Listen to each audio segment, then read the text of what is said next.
Good day guys, welcome. So in this video we'll show you how to switch accounts on Meta Business Suite. So maybe if you're looking to use and choose a different account for your business, this is how it's done.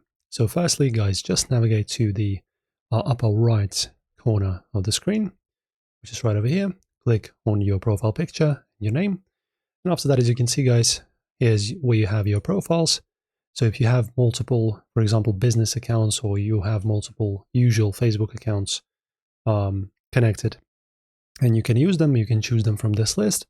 If you don't have one yet, for example, I have only one, you can just press on login with another account, just like that.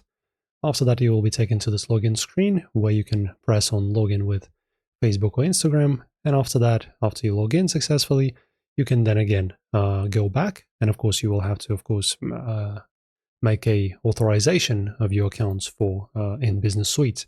And after that, you just click here once again, and instead of one button and one profile, you will have multiple, and also newly added ones.